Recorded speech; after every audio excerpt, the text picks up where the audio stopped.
kita berdua mau ngobrolin sesuatu yang menarik, khususnya tentang penerapan standar nasional pendidikan dan profesionalitas guru di sekolah kita sebelumnya. Nah, pengangkatan topik kali ini akan kita berikan judul sebagai sekolah yang katanya terakreditasi A. Alasan kami memilih judul ini ialah karena kami pikir sekolah yang telah terakreditasi A memiliki standar sarana prasarana dan profesionalitas guru yang cukup baik dibandingkan sekolah yang berakreditasi di bawahnya.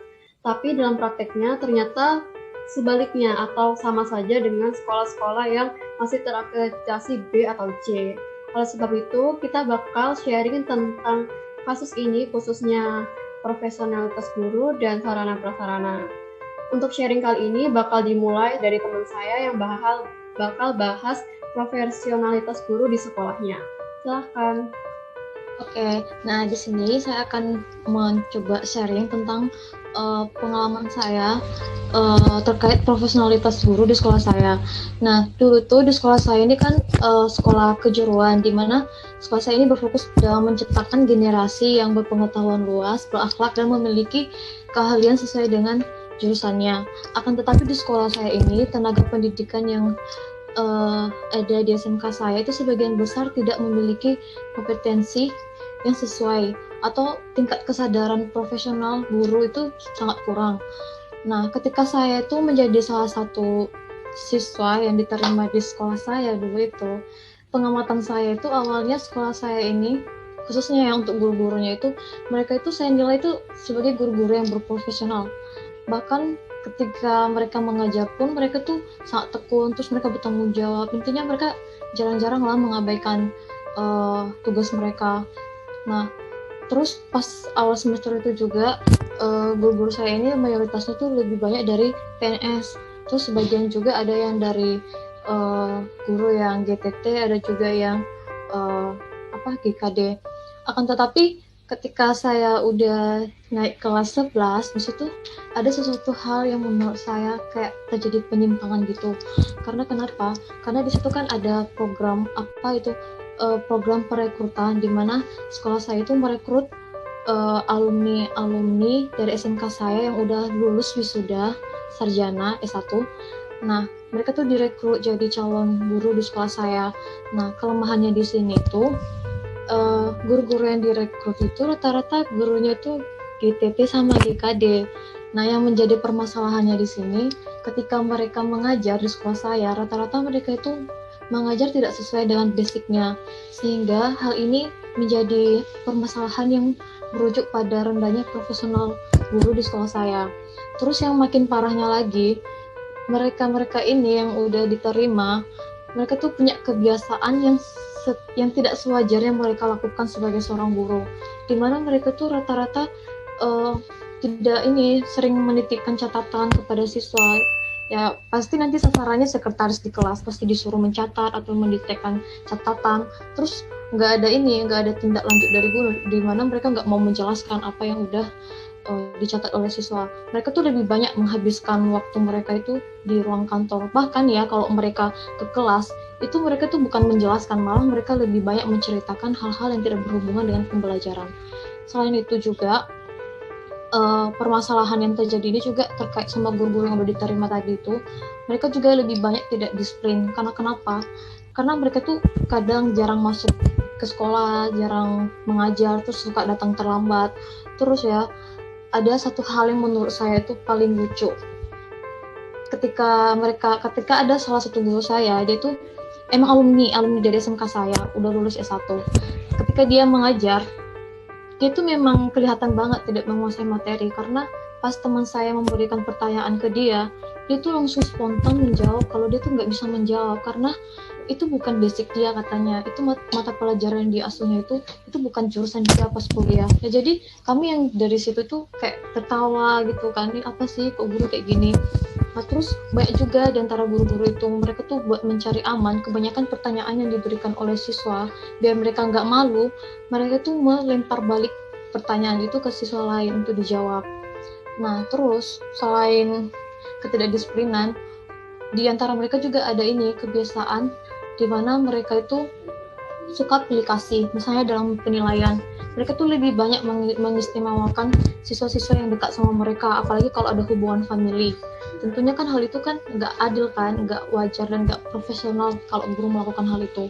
Terus ada juga masalah lain, misalnya terlepas dari GTT sama PNS, GTT sama GKD. Ini wali kelas saya sendiri, itu seorang PNS. Saya bisa bilang ya, selama 3 tahun saya tuh nggak dapat ilmu apa-apa sama dia, padahal dia tuh mengajar bahasa Inggris. Aturannya guru yang PNS tuh ya bisa dibilang lah berwawasan atau setidaknya profesional. Ternyata salah ya, ternyata jabatan itu nggak mencerminkan guru yang berprofesional. Karena kenapa?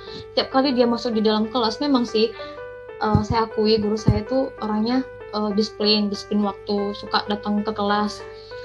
Tapi dia kalau datang ke kelas bukan malah menjelaskan, bukan malah berbagi ilmu kepada siswa, tetapi dia lebih banyak menceritakan tentang kehidupan dia, tentang kekayaan dia kepada kami. Yang menurut aku tuh untuk apa gitu kan?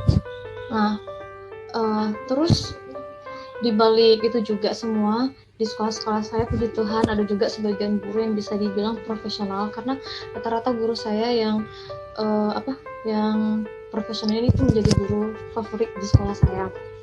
Terus ya, dari berbagai macam permasalahan itu saya bisa menganalisis harusnya tuh guru tuh nggak boleh kayak gitu. Harusnya guru itu bisa menjalankan tugasnya atau mengajar itu dengan disiplin ilmu dan disiplin waktu, atau setidaknya mereka tuh mampu menguasai materi yang mereka ajarkan sesuai dengan basicnya.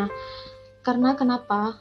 Harapannya di sini tuh guru yang profesional itu setidaknya mereka mampu memiliki atau menguasai 4 kompetensi, yaitu ada kompetensi pedagogi, ada kompetensi sosial, kepribadian, dan juga profesional.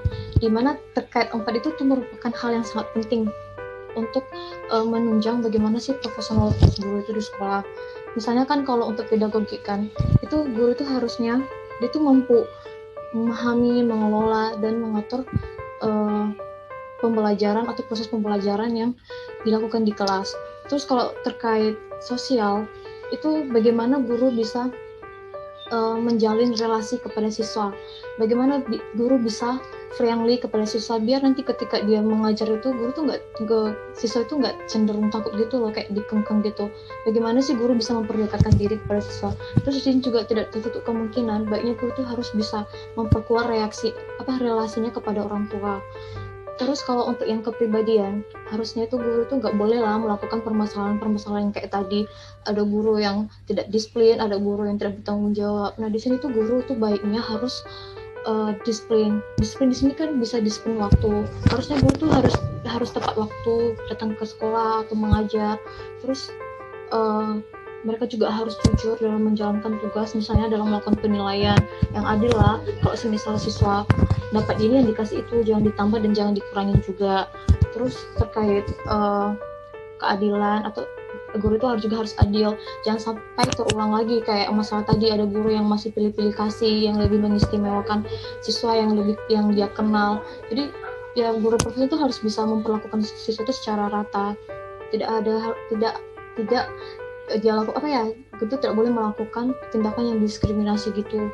Terus guru juga baiknya tuh bertanggung jawab. Ya jelas ya, guru yang berprofesional itu harus bisa bertanggung jawab, harus ingat akan tugas dia.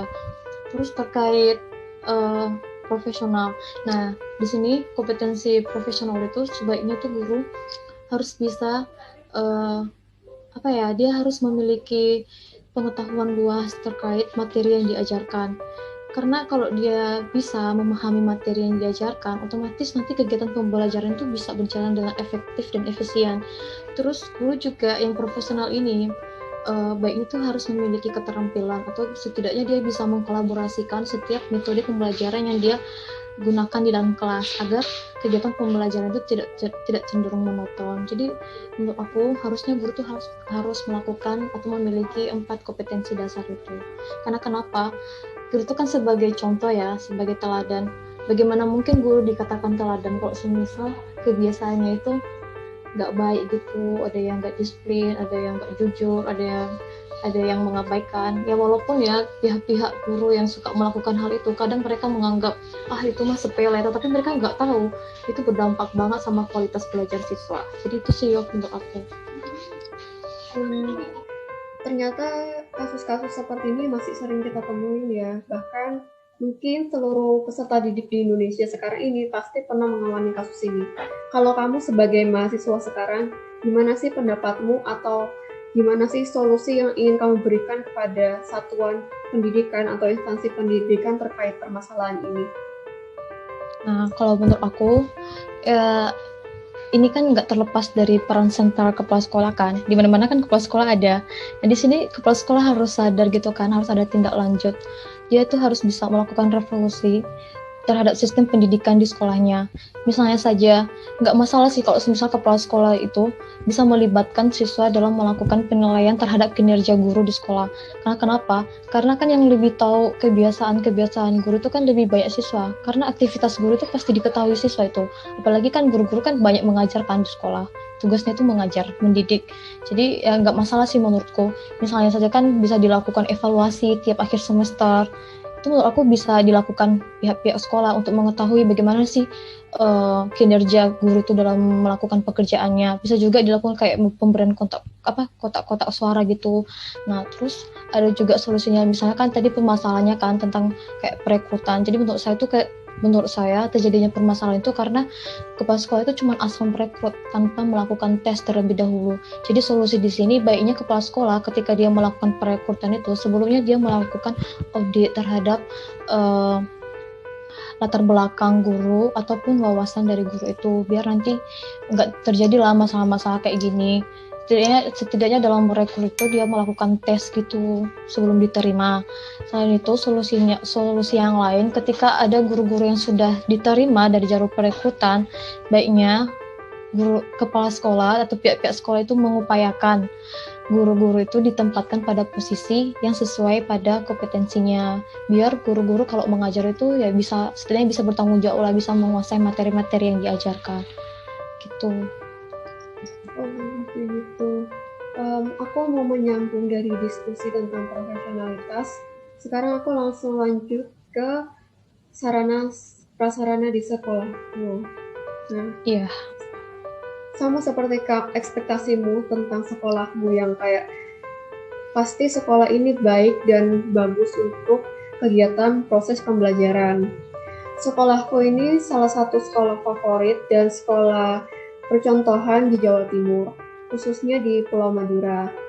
Dan sekolah ini cenderung mendapat stigma positif dari masyarakat sekitar. Jadi anak-anak yang sekolah di sekolah ini pasti anak-anak yang dilabelin pintar, berbakat, dan pokoknya serba plus gitu loh. Tapi pada kenyataannya kalau kita menilik dari sisi standar sarana dan prasarana, ternyata sekolah ini jika ditelisik lebih dalam itu kurang memenuhi. Misalnya saja ketika pembagian kelas itu terdapat diskriminasi, misalnya antara kelas IPA dan IPS. Jadi kelas IPA itu memiliki 8 kelas dan kelas IPS memiliki 2 kelas. Tapi meskipun sudah terbagi seperti itu, masih ada kekurangan kelas. Misalnya aja salah satu kelas IPA yang katanya muridnya itu kelebihan, maka dia itu ditampung di lab kimia dan lab fisika karena belum ada kelas yang bisa digunakan lagi. Terus kita juga pernah merenovasi atau sebuah gudang di sekolah. Jadi gudang itu disulap jadi kelas. Jadi ada beberapa kelas yang tidak memenuhi kriteria. Terus di dalam kelas sendiri itu tuh terdapat kesenjangan. Jadi setiap kelas itu memiliki fasilitas yang berbeda-beda. Karena jurusan IPA itu cenderung lebih favorit dan cenderung lebih banyak peminatnya, maka kualitas atau sarana prasarana yang ada di kelas IPA itu cenderung lebih lengkap. Meskipun di bidang kayak lemari atau foto-foto pahlawan yang biasanya terpajang di kelas atau struktur organisasi itu dilengkapi oleh siswa sendiri dengan dana pribadi. Kan itu seharusnya dana sekolah, bukan dana pribadi dari siswa. Terus itu yang kedua, kita tidak memiliki lapangan yang memadai. Kita memang punya lapangan basket dan lapangan voli, tapi kedua lapangan ini tuh digunakan sebagai lahan parkir, karena sekolah ini juga nggak punya lahan parkir. Terus untuk lapangan upacara sendiri, setiap hari Senin kita itu selalu upacara di jalan, karena secara jujur aja kita itu nggak punya lapangan yang bisa menampung seluruh siswa sekolah itu. Jadi kita selalu menutup jalan dan melakukan kegiatan upacara di sana. Dan itu tuh kegiatan ini ternyata itu sudah berlangsung sejak sekolah ini didirikan sampai sekarang ini, dan nggak ada perkembangan lebih lanjut. Terus seharusnya di sekolah itu juga memiliki aula yang memadai untuk kegiatan-kegiatan siswa, tetapi kita hanya punya satu aula dan hanya bisa diisi sekitar 50 orang. Dan untuk tempat peribadatan sendiri, karena kita sekolah negeri dan mayoritas itu muslim, maka nggak heran kalau ada musola. Tapi sayangnya untuk ruang peribadatan agama lain yang meskipun cenderung minoritas itu tidak disediakan. Selain itu, dalam di kegiatan ruang kebersihan seperti kamar mandi itu kurang memadai. Kenapa? Karena kamar mandi di sekolahku dulu itu cenderung dicampur antara perempuan dan laki-laki, dan di kamar mandi itu cenderung nggak ada lampunya, kadang nggak ada gayungnya, dan kurang terawat dengan baik. Padahal di sekolah itu juga punya tenaga kebersihan. Terus yang selanjutnya itu ruang perpustakaan. Memang kita itu punya ruang perpustakaan, tapi dalam referensi buku atau berbagai macam buku yang bisa kita jadikan acuan sumber itu sangat minim.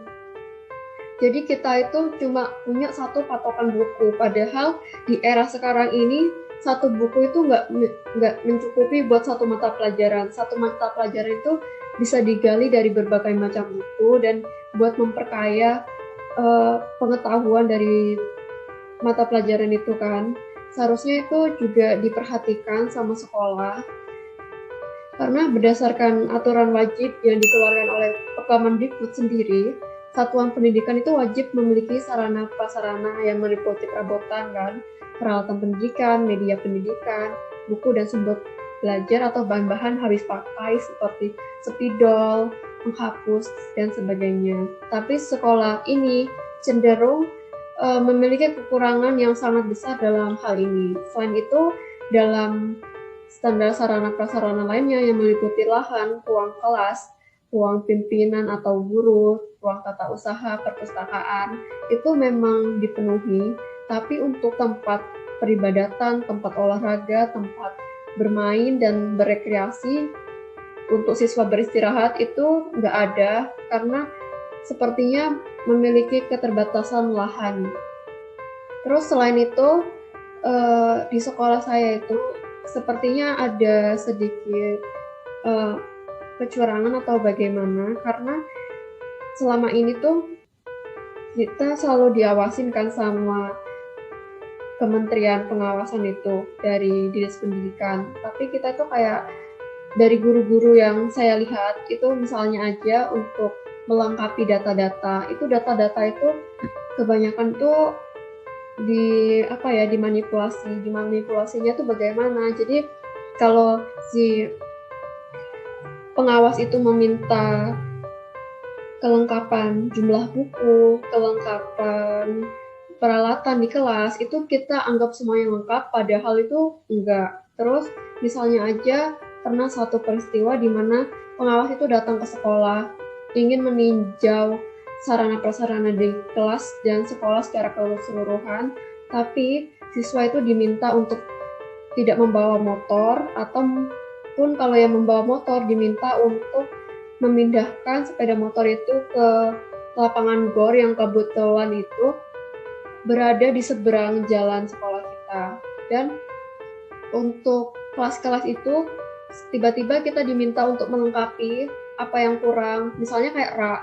Setelah itu kita disuruh buat sendiri dengan biaya sendiri tanpa biaya sekolah, dan seperti ada papan administrasi, terus foto pahlawan, foto presiden, itu kita juga dapat dari dana kelas. Menurut kamu, solusi yang seharusnya dilakukan oleh pihak sekolah terkait permasalahan-permasalahan itu setidaknya bisa diatasi lah, bisa diperbaiki. Menurut kamu apa? Menurut pendapatku ini tuh terkait dengan kesenjangan sarana prasarana sekolah. Jadi menurutku perlu adanya kerjasama antar instansi pendidikan, baik itu dari Kemendikbud, sekolah, bahkan warga sekolah itu sendiri. Jadi kita tuh saling bekerjasama mengkomunikasikan bagaimana kita menangani hal ini. Misalnya aja kerjasama antara Kemendikbud dan sekolah ini sendiri. Kemendikbud itu bisa mulai memberlakukan pengawasan terhadap sekolah-sekolah, terutama sekolah-sekolah di pelosok ataupun di kota-kota kecil, tentang bagaimana sarana prasarana di sana. Ketika sadar adanya kekurangan, maka itu adalah suatu kewajiban dari Kemendikbud atau instansi pendidikan untuk memenuhi segala kekurangan dari sekolah itu dengan harapan membuat sekolah yang cenderung lebih ideal. Yang kedua itu diperlukannya keterbukaan di bidang keuangan.